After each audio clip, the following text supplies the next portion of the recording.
Бизнис секторот не очекува проблеми со снабдување на струјата во текот на зимата, но околу цената се е можно. Причина за овој страф од скок на цената на струјата е што има најава за затварање на нуклеарни централи во Европа, но и војната на европскиот континент Украина Русија.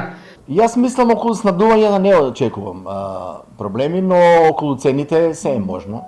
Значи се случуваат работи во Европа, затварање на нуклеарните централи, проблемите со Русија се останати, значи гасот е многу поскап, многу земји произведуваат струја и на газ.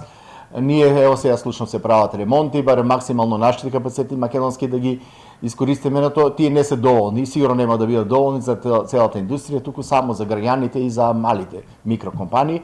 Бизнисот е изложен на цената на берзата за струја во Будимпешта, а во текот на зимата очекуваат да биде нешто поголема.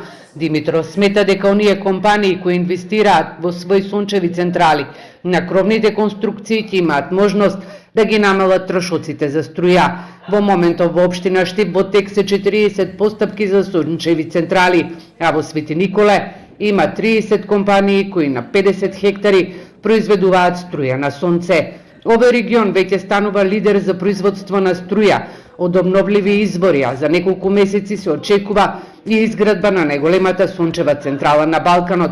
Под фотоволтаиците се одгледуваат бостан, тикви, краставици и други култури.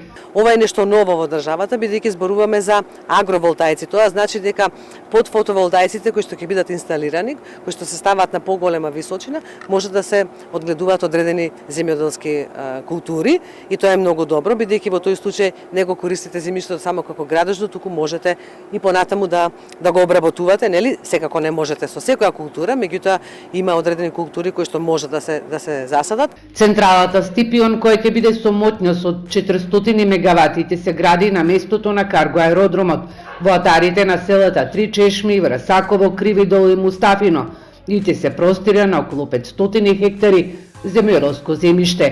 Француската инвестиција е тешка околу 300 милиони евра и е единствена од ваков тип во регионот.